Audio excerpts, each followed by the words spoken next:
folks, we continue our New You in 2023. We've been featuring a number of fitness experts and dietitians as well, helping you out. We previously had Rodney Lenon on the show. Rodney, of course, lost more than 100 pounds.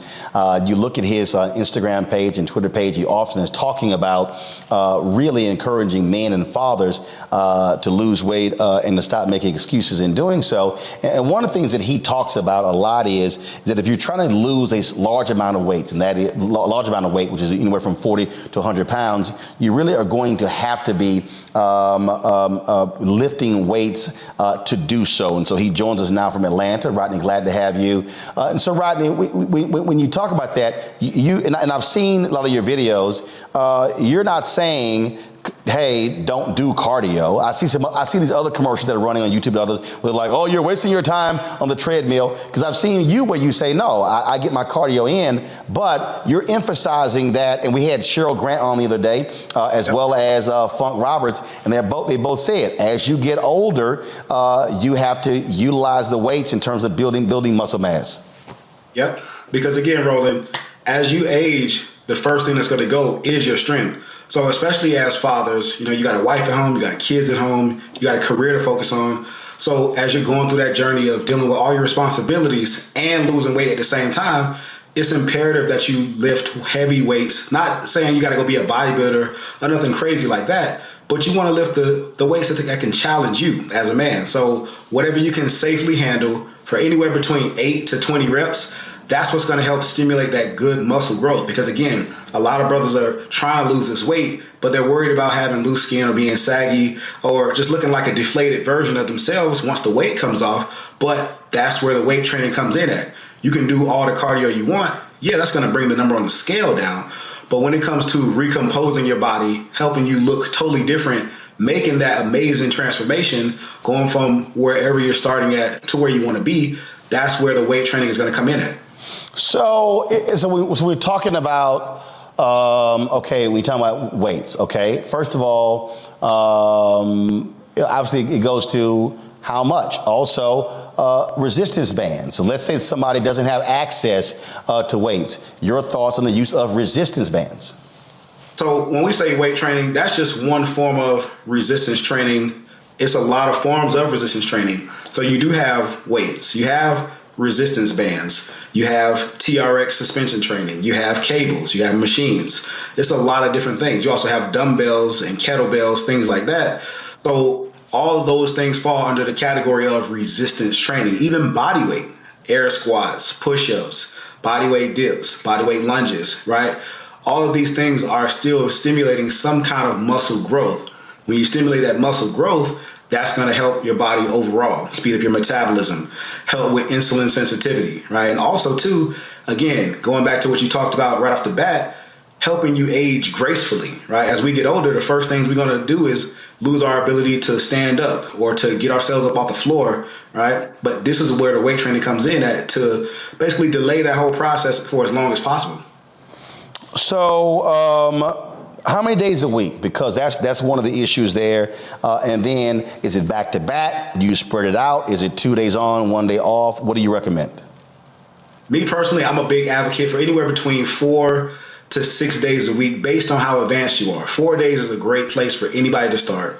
That's just Monday, Tuesday, taking Wednesday off, Thursday, Friday, taking Saturday and Sunday off. But if you're more advanced, you can do 5 days a week. That's Monday through Friday. Or if you're more advanced, like some of my other guys, because a lot of the career-focused fathers that I work with, these guys have an athletic background, right? These are the guys who went to college, played ball. They didn't go to the NFL or they didn't go to the NBA or MLB, so they went straight to being desk jockeys, right? So these guys have the past experience where they can train 5 to 6 days a week and they can still stay relatively safe. So for anybody that's out there that doesn't have that athletic background, 4 to 5 days, that's the place where I like to keep everybody at. So that way you can, stay safe. You can have that work-life balance and also hit your goals in a timely fashion. All right, so for that person, for that individual who didn't have the athletic background, how do they start? Where do they start? I would recommend starting with machines, starting with cables. That's a more safer option because, again, you don't want to jump straight into the big movements like the dumbbells and barbell squats and deadlifts and stuff like that. Do the machines. They're more safer for beginners, so that way they can learn the technique. Their bodies can develop that resistance to that training. So as you start to, build up the muscle that can handle these intense exercises, then they can get more advanced and do more free weight exercises. But also, too, whether you're a beginner, intermediate, or you're advanced, everybody has to do that cardio. It's no way around the cardio. And so, and again, and we talk about cardio. Is it now? I got to ask you this here because I heard you dogging walking, and I said I need him to clarify because, and I talked about this here when I was in Jamaica. I couldn't, again, the golf course, don't even get me started how bad the golf course was. So I couldn't play golf like I wanted to every day. It was just awful. And I actually only worked out in their gym one day. But what I did was I literally walked anywhere from 3 to 5 miles every single day. And when I came back, my trainer was like, all right, how bad was it? And I said, well, actually, I lost 7.5 pounds. He's like, are you serious?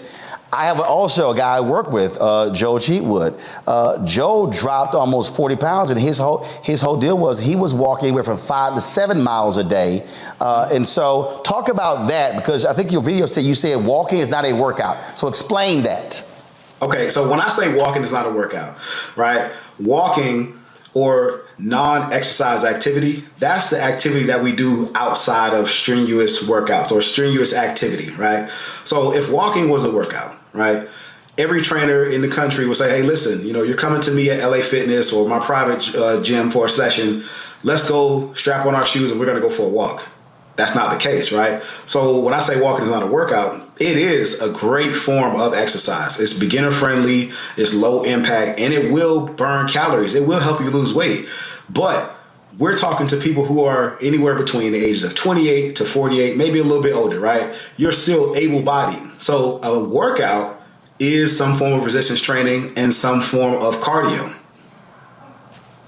Right. So again, what I think, how I saw what you're trying to tell people is, look, again, if you're trying to lose large amounts of weight, yes, you can do your walk, you can do that, but you're gonna have to add something else to it because you also have to accelerate that as well. Yeah. So the goal of weight loss, Roland, is burning calories. You want to always be burning calories all around the clock. So just using myself for an example, right? Not to pick anybody out or single anybody out. When I was working in the warehouses, banging my head on the wall to become a logistics manager, I would work out, do my weight training. I would do my cardio before work, literally lay around, do nothing all day. I would go into work with maybe 1,000 steps for the day total. But by the time I got off, right, I would probably rack up 15,000, maybe 20,000 steps. I would have to literally sit around at work and do nothing to just get 10,000 steps for the day, right? But that's still, whether I got 10,000 steps or 20,000 steps, that still is not my main source of exercise. Let's get started with our questions. Matt, you're first. So my question for you, brother, is what is the optimal diet to make sure you build muscle, but also, have the proper nutrients? And as a secondary question, what have you found to be alternatives when you were changing your diet that made changing your diet much easier? Like what things were you eating in particular? Okay, so the main diet that's going to work the best for you, it's not going to be a fixed diet. It's going to be taking the foods that you already enjoy and putting those into a structured regimen that you can commit to on a day-to-day basis. So the foods you like, if you like steak, if you like shrimp, chicken, fish, right? If you like rice or potatoes and broccoli and asparagus, whatever the foods you enjoy, find the foods that you can stick to day in and day out. And those are the best foods for you to build your daily nutrition around. So one more time, can you walk me back through your last part of the question? Yeah, the second part of the question was what in particular did you find to be alternatives or things that you were able to transition to that you weren't already eating that you found helped you make healthier choices? So for me, I really just looked at the foods that I was eating on a daily basis, and I really just doubled down on those. So for example, when I was at my heaviest, 330 pounds, the foods after I pulled all my bank statements and credit card statements, I discovered that it was only three main foods I was eating that was getting me overweight. And that was Mexican food, some kind of Jamaican or island Caribbean food, right? Or I was eating a lot of Asian style foods. So I started incorporating those foods that I enjoy already into my daily nutrition. All right, Matt, that's it? Yeah, that's it. Thank you. All right, Kelly. Sure. I was just looking at your Instagram page, and first and foremost, I love how you focus on Black fathers because they are so necessary. Black men and Black fathers are just so necessary. And I guess my question to you is, on the Black woman side of things, we already have a lot of influencers rather telling us, give yourself grace and be kind to yourself and things like that. I like how on your page you're saying, do the work and, go easy, not necessarily go easy on yourself, but what is some of the language that you use for your clients to basically encourage them to give themselves grace in a world where Black men aren't given that much grace, if any? Well, I just tell them to focus on the journey and not the right now. Because a lot of guys, they can get overwhelmed, they get discouraged, they get beat up by life day in and day out. So I just tell my clients to take it one day at a time, one workout at a time, one meal at a time, and just stay consistent with that. Don't focus on what's going to happen tomorrow, next week. Focus on what you can do today, whether you're a man or a woman, right? Because I have coached women in the past, and it's the same thing. You got to just focus on what you can do today. If you have any slip-ups, if you have a piece of cake or a cookie or a chip, right? It's not the end of the world. You have to analyze, hey, what happened that made me turn to these foods again, analyze the situation and move on from it. Like keep it pushing and then work to make it the next day without doing those same things. All right, Kelly, that's it? Yes, sir. Michael. Awesome. All right, Rodney, thanks for sharing this valuable information with us. Back in October 2022, I started back working out regularly. So I work out 5 days a week now. I've lost 15 pounds and probably 2 or 3 pant sizes. So I do a mixture of, in addition to cardio, I do a mixture of resistance bands and weights as well. Talk about the advantage of resistance bands when it comes to constant tension on the muscle, as opposed to like free weights, but also how resistance bands are better for your joints as you get older.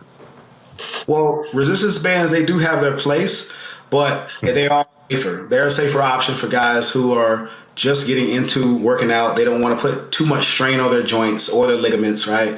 So they can be used both 3 ways, actually. Before the workout, they can be used during the workout to keep constant tension on the muscle, to keep you from pulling anything like that. And also, too, for stretching at the end of a workout, especially when, it's very hard for us as we age to stretch our legs out and stuff like that. They can definitely be very helpful at the end of a workout to help you get a very good stretch and cool down from strenuous exercise.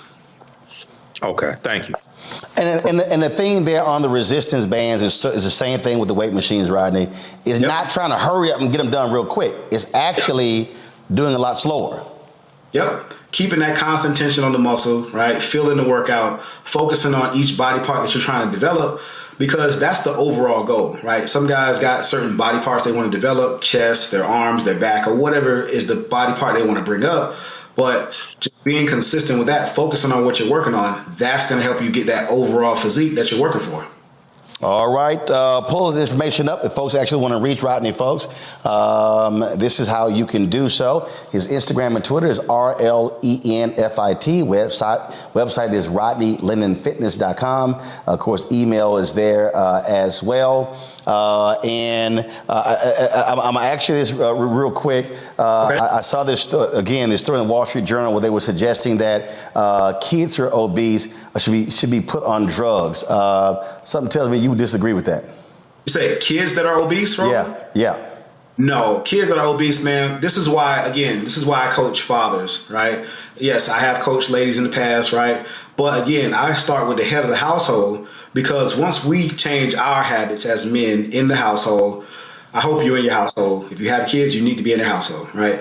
But again, by us changing our habits, it's a trickle effect. We don't have to force anything on our children. we just got to set the example for our kids. Like my boy, he eats I'm sorry, I don't want to curse on here, but my son almost eats everything I eat, right? And again, our children look to us. We are their first example in life, period. So if you your habits, your kids will be greatly affected by the decisions you make. All right. Rodney Lenon, I appreciate it, man. Thanks a lot. Awesome, Roland. Have a good night. All right, folks, back to our Roland Martin Unfiltered video in just one moment. When you talk about blackness and what happens in black culture, we're about covering these things that matter to us, speaking to our issues and concerns. This is a genuine people-powered movement. There's a lot of stuff that we're not getting. You get it, and you spread the word. We wish to plead our own cause. Too long have others spoken for us. We cannot tell our own story if we can't pay for it. This is about covering us. Invest in black-owned media. Your dollars matter. We don't have to keep asking them to cover our stuff. So please support us in what we do, folks. We want to hit 2,000 people, $50 this month, raise $100,000. We're behind 100,000, so we want to hit that. Y'all money makes this possible. Check some money orders. Go to P.O. Box 57196, Washington, D.C. 20037-0196. The Cash App is $RM Unfiltered. PayPal is R Martin Unfiltered. Venmo is RM Unfiltered. Zelle is Roland@RolandSMartin.com.